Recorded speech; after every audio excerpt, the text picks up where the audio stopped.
नमस्कार, मी रुपाली। आज आपण करणार आहोत पंचामृत।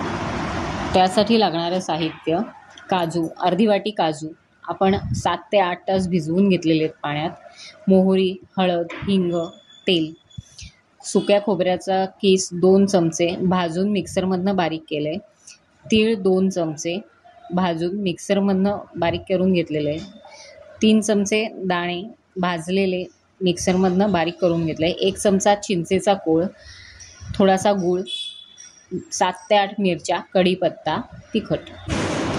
तेल चांगलं तापून झाल्यावर आपण त्यामध्ये मोहरी घालून ती तडतडल्यावर त्याच्यात हिंग, हळद, कढीपत्ता आणि मिरच्या घालून त्या चांगल्या परतून घ्यायच्या आहेत। मिरच्या आता आपल्या चांगल्या परतून झालेल्या आहेत। त्यामध्ये आता आपण हे भिजवलेले काजू घालून ते पण परतून घेणार आहोत। काजू परतून झाल्यावर त्यामध्ये अर्धी वाटी पाणी घालून आपण त्यावर झाकण ठेवून एक वाफ येऊन देऊया। आपण आता 10 मिनिटाची वाफ काढून घेतलेली आहे। त्यानंतर त्यामध्ये आपण आता चिंचेचा कोळ घालणार आहोत। चवीनुसार मीठ घालायचं आहे आणि आपल्याला हवं आहे त्यानुसार गूळ घालायचा आहे। तुम्हाला हवं आहे तसं तुम्ही ते आंबट गोड करू शकता। आता आपण याच्यामध्ये बारीक केलेले तीळ, सुकं खोबरं आणि दाण्याचं कूट घालून कालवून घ्यायचे आहे।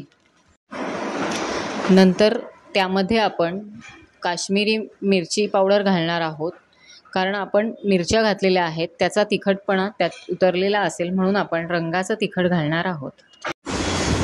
मी यामध्ये अर्धा वाटी पाणी घालून एक वाफ काढून घेतलेली आहे।